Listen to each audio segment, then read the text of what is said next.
You tell yourself you're lazy. But notice this. You don't avoid everything. You avoid specific things.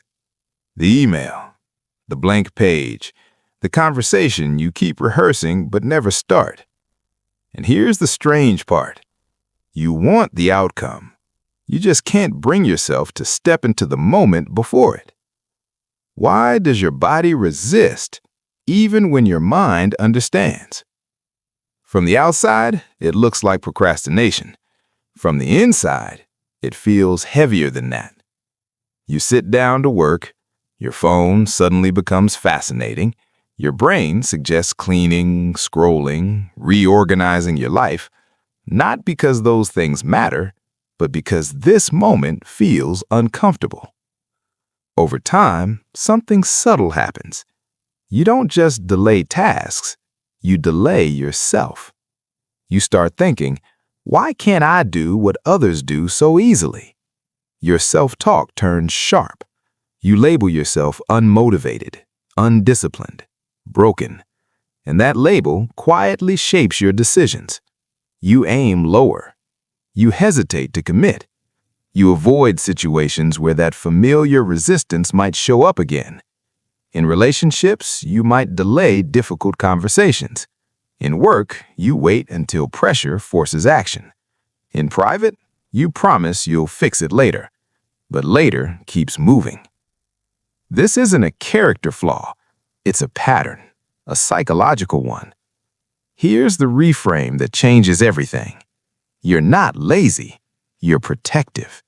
Your nervous system learned, at some point, that certain internal states are unsafe. So it avoids the feeling, not the task. The task is just the doorway. And avoidance is not failure. It's an adaptation. Your brain is doing exactly what it evolved to do, minimize perceived threat. The problem is, the threat isn't external anymore. It's emotional, and your brain doesn't know the difference. Let's slow this down. The brain runs on prediction. Before you act, it simulates how it expects you'll feel. If that simulation predicts discomfort, your brain applies the brakes. Not with logic, with sensation, heaviness, restlessness, a sudden urge to escape. This is driven by the limbic system, especially threat detection circuits designed for survival. Here's the metaphor. Imagine your brain as a smoke alarm. It's not designed to be precise. It's designed to be loud.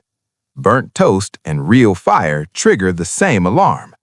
Now apply that internally.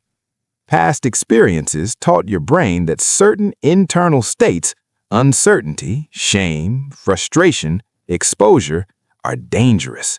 So when a task predicts one of those feelings, the alarm goes off. Avoidance becomes relief, and relief reinforces the behavior. This is basic behavioral psychology, negative reinforcement. Avoid the task, discomfort drops. Brain learns avoidance works. Over time, your brain starts skipping the conscious step entirely. You don't decide to avoid, you just drift. You were never lazy. You were listening to a nervous system that learned protection before permission. And now you get to teach it something new. Not through pressure, but through patience. Not by forcing yourself forward, but by staying when you want to leave. The moment you stop fighting the feeling is the moment action quietly returns. And that changes everything.